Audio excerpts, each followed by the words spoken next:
Shalom, everyone. Welcome to another episode with BahtKaleb Consultant. I am your consultant, Malka, Malkah. Today, we are going to talk about how to build an emergency fund even if you are broke. Yes.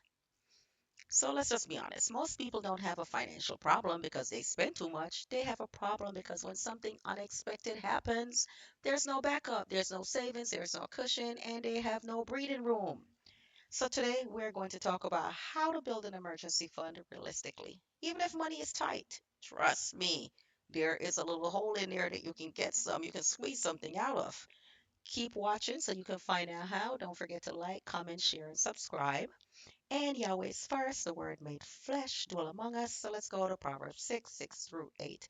And I summarized it for you guys. It's just go to the ant, which provided her meat in the summer and gathered her food in the harvest. So this shows preparing ahead brings stability. Just like Joseph did with Egypt, you have to prepare ahead. Now, what is an emergency fund? An emergency fund is not for investing. It's not for shopping, it's not for vacations, and it's not for random spending. It's for unexpected bills, that car repair that just pop up, that unexpected medical expense, that unexpected emergency. It protects you from going back into debt. Step one, start small. This is where most people mess up. Most people think they need $5,000 or $10,000, and that thought will stop them from starting. Instead, start with like $50. You could even start with $10, start with $20. Starting small is powerful. Do not despise small starts. Those small beginnings grow. Start small. Next one, create a tiny gap. You don't need to cut everything. Just find where you can cut back on one less takeout meal. Trust me, I know that you getting takeout is not cheap. It is more than $10, it's more than $25. So one less takeout meal, one pause subscription. Sometimes you have a lot of different subscriptions for movies and stuff like that. Pause one of them. One small spending adjustment. Just adjust your spending a little. It's about progress. You don't have to be drastic, but just find a little small gap. Next, use extra income, not just cutting back. So saving alone is slow. You can speed up by doing small side work. You can do gig work. You can go on, I think it's TaskRabbit, and sign up as a tasker. You can sell unused items, and you can do like quick services.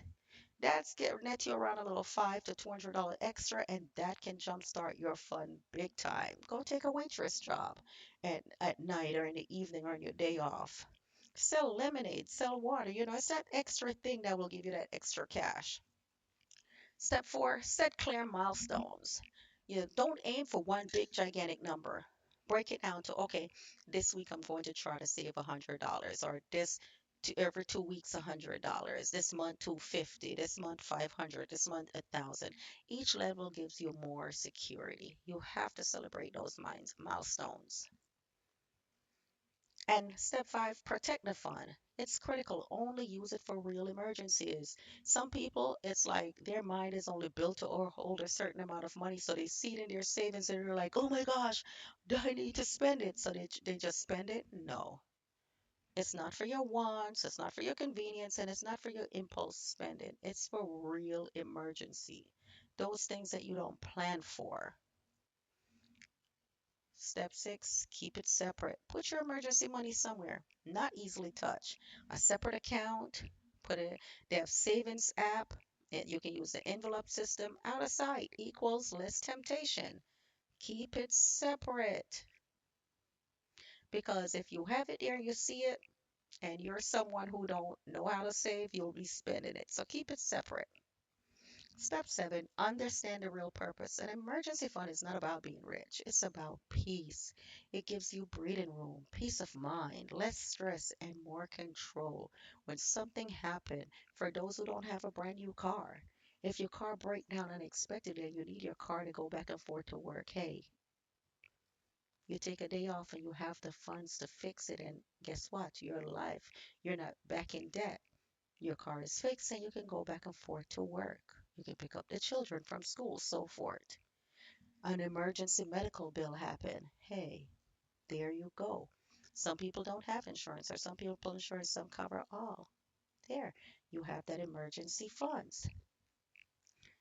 Real talk, Most people don't fail because they can't save. They fail because they try to do too much too fast. Start small, stay consistent, and build gradually because sometimes $100 in savings can change your entire situation.